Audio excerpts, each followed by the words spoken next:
ណានិញខ្ញុំម្ចាស់ថ្វាយព្រះបង្គំសូមព្រះបរមរាជានុញ្ញាត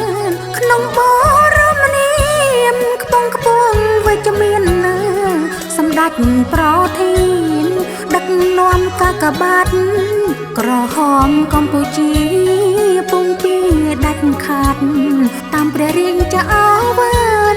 លួងម៉ែអម្ចាស់សម្ដេចកតេងព្រឹទ្ធបណ្ឌិតបុណរនីហ៊ុនសែនជីវីវីរនារីជ្រៅជ្រាំងអោនកាយថ្វាយព្រះពរសម្ដេចម៉ែជាម្ចាស់ក្នុងវរកាលចម្រើនព្រះជន្មវសាព្រះជន្មវឌ្ឍនាមង្គលសួស្ដីព្រះមហាក្សត្រី18មិថុនាទ្រង់ស្ដេចប្រទះព្រះបរមសុខាប្រកាយពលខ្លាំងក្លាព្រះជន្មជឿនយូរ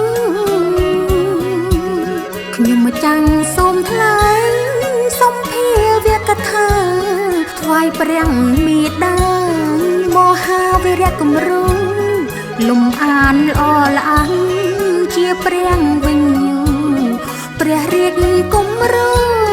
តស៊ូសង្គ្រោះសម្ដេចប្រធានមានមោទកភាពមើលរៀងរៀបវត្តមានព្រះប្រធានកិត្តិយសអង្គព្រះមហាក្សត្រព្រះប្រតិបត្តិខ្ពស់រាជានុគ្រងប្រប្រទានកាកបានបរិច្ចាគរាជទ្រព្យជាប់ការត្រត្រង់ខាត់ថេគង់វងសកម្មភាពឆ្លៀងឆ្លាតព្រះអនន្តគុណសង្គ្រោះជនខ្វាំងខាតគាំទ្រកាកបានក្រហមកម្ពុជា